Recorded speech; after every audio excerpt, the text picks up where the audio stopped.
बिल्कुल, ये जो एक फॉल्स प्रोपेगेंडा जो है पाकिस्तान भारत के अगेंस्ट कर रहा था, उसकी पोल खोल दी है इस प्रेस कॉन्फ्रेंस ने। चाहे वो ब्रह्मोस मिसाइल को लेकर हो, ब्रह्मोस बेस पे को की लेकर हो, एयर डिफेंस सिस्टम को लेकर हो, या फिर S-400 को लेकर हो। तो हर तरह का जो फॉल्स प्रोपेगेंडा पाकिस्तान ने भारत के अगेंस्ट किया, और सबको जो है भारत ने बिल्कुल खुला जो है चुनौती देकर खारिज किया। उन्होंने कहा कि हमारा सिर्फ टारगेट पाकिस्तान में वो आतंकवादी थे जो भारत के अगेंस्ट कॉन्स्पिरेसी रचते हैं। इसके अलावा जो फॉल्स प्रोपेगेंडा पाकिस्तान ने कहा कि हमारी मस्जिदों को जो है पाकिस्तान की मस्जिदों को भारत ने नुकसान पहुंचाया, उस पर भी जो है हमारे ऑफिसर्स ने बिल्कुल जो है कड़ा संदेश देते हुए कहा कि हम ऐसा काम नहीं करते।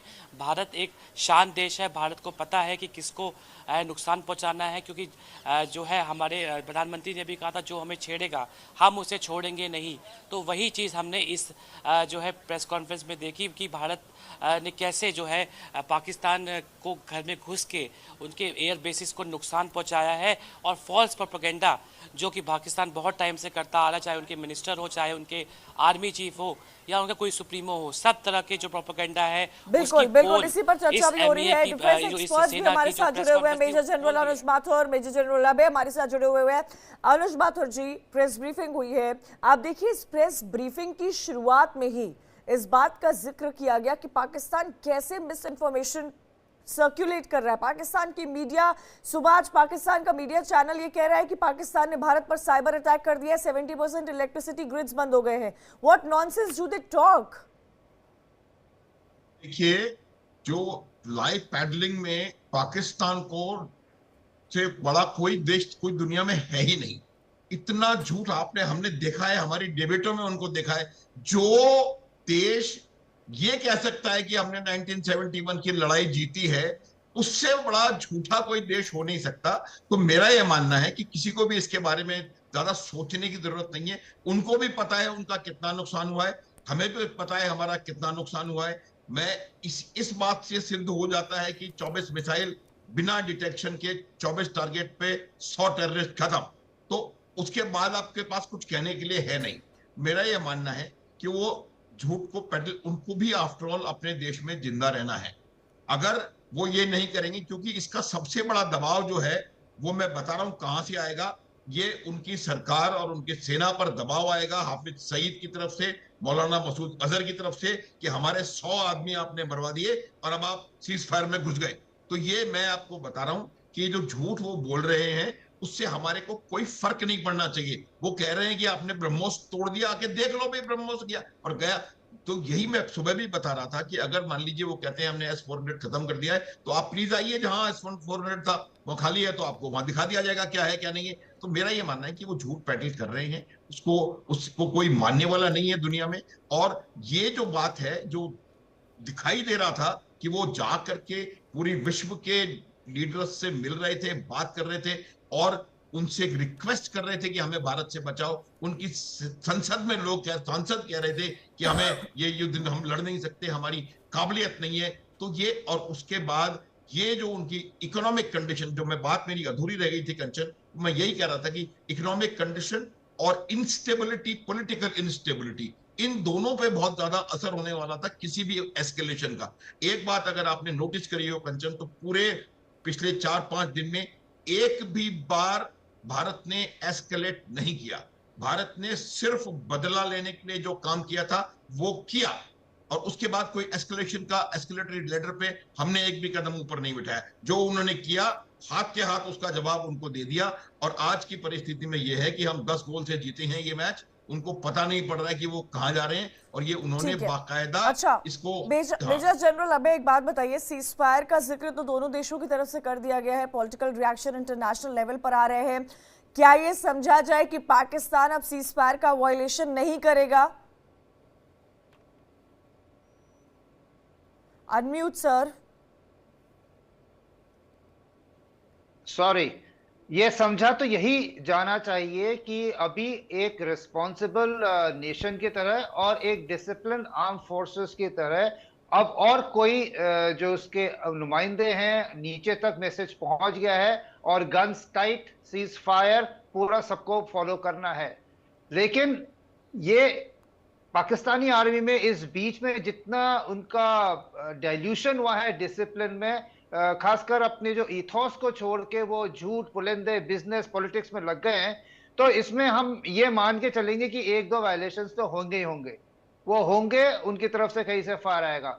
लेकिन उन्होंने इतनी मार खा रखी है अभी कि फिलहाल एलसी के आसपास जो वहां पे उनकी पोस्ट है वो तो अपने को बचाने में लगी रहेंगी, आगे नहीं करेंगी। पर अगर ये हम माने कि वायलेशंस होंगे, मैं मानता हूं कि यहाँ एक दो छुटपुट होंगे, लेकिन एट दी हाईएस्ट लेवल जहां पे मिलिट्री लीडरशिप है वहां से कोई ऐसे ऑर्डर नहीं आएंगे। ये बहुत लो लेवल पे किसी जूनियर ऑफिसर या कोई रेडिकलाइज्ड वहां पे वो है, वो थोड़ा बहुत कुछ कर सकता है और उसका मुंह तोड़ जवाब दिया जाएगा, लेकिन एस्केलेशन इसके बाद नहीं होगा।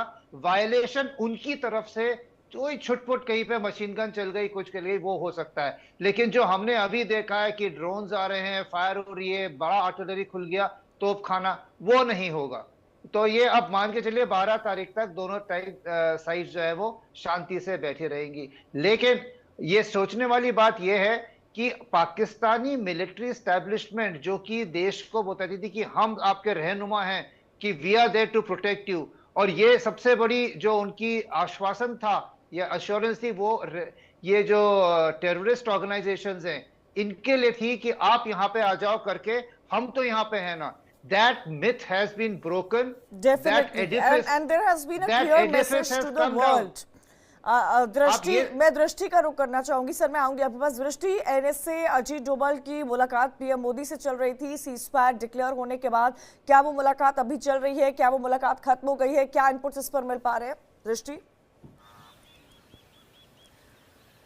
देखिए अभी वो मुलाकात चल रही है और मैं आपको ये बताना चाहूंगी कि जिस तरीके से दोनों देश फिलहाल अभी 12 मई तक सैन्य कार्रवाई न करने पर अभी सहमत हुए हैं, लेकिन 12 मई को 12 बजे फिर दोबारा बातचीत की जाएगी। इसीलिए कह सकते हैं कि एक तरीके से ये 12 मई तक का जो भी विराम है वो फिर सैन्य कार्रवाई पे लग गया है।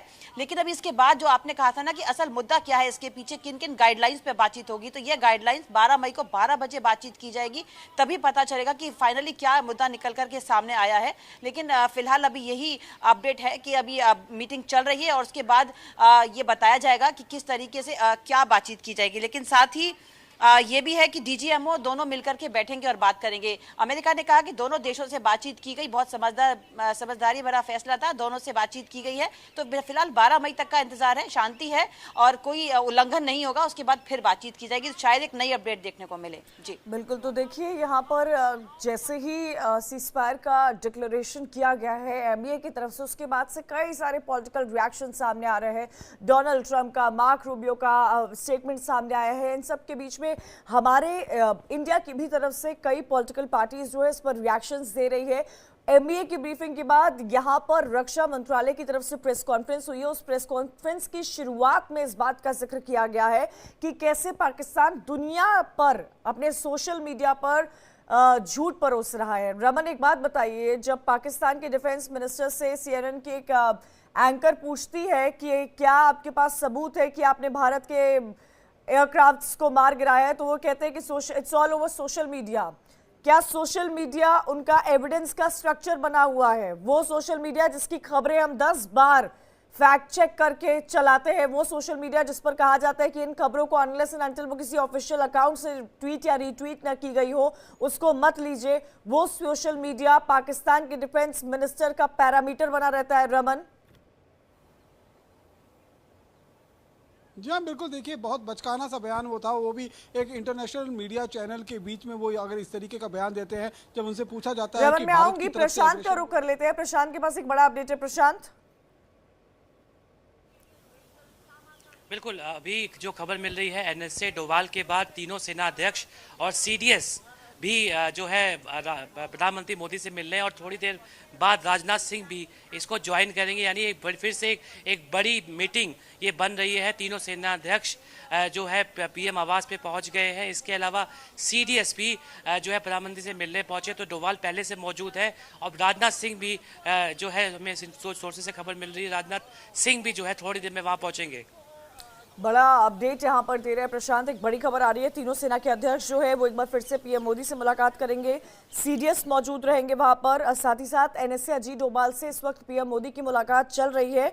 और इन सब के बीच में आपने कल भी देखा होगा, वो तस्वीर हमने आपको दिखाई थी जब पीएम मोदी के साथ एक बड़ा डेलीगेशन मौजूद था, सीडीएस मौजूद थे और तीनों सेनाओं के अध्यक्ष वहां पर मौजूद थे, राजनाथ सिंह भी मौजूद थे और एनएसए भी मौजूद थे। मुस्कुराते हुए चेहरे थे, हौसले बुलंद थे, मनोबल एकदम हाई था, जोश हाई नजर आ रहा था। और उसी तस्वीर की चर्चा मैं बार बार कर रही थी कि ये स्थिति इस वक्त भारतीय सेना की बनी हुई है, किस तरह से भारतीय सेना का मनोबल पूरा हाई है वो दर्शा रहा है। आपसे कुछ ही देर में एक और तस्वीर सामने आएगी, ये वो तस्वीर है जो सीजफायर डिक्लेयर करने के बाद आएगी, यानी कि ये समझा जाए, आप देखिए 12 तारीख तक का वक्त दिया गया है। मेजर जनरल अनुज, क्या ये समझा जाए कि पाकिस्तान अब सीजफायर वायलेट नहीं करेगा, अब सिचुएशन सामान्य होती नजर आएगी, जो एयरपोर्ट्स बंद थे वो एयरपोर्ट्स खुलते हुए नजर आएंगे?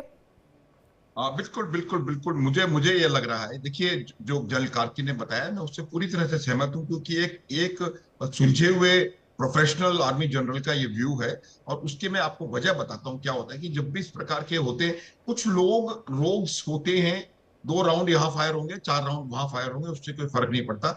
मेरा ये मानना है कि पाकिस्तान आर्मी को ये समझ आ गया है, उनको पहले भी समझ में था कि वो किसी भी प्रकार से कन्वेंशनल तरीके से भारत के सामने वो टिक नहीं सकते हैं। उन्होंने इस बार प्रयास किया, वो प्रयास इसलिए किया कि उनके चारों तरफ एक फॉल्स ऑरा क्रिएट कर दिया था उनके मीडिया ने और उनके लोगों ने कि भाई आप तो बिल्कुल अजय हो, विजय हो। तो इस वजह से उन्होंने ये मिस एडवेंचर ट्राई किया, और वो भी उन्होंने नहीं ट्राई किया। हमने अपना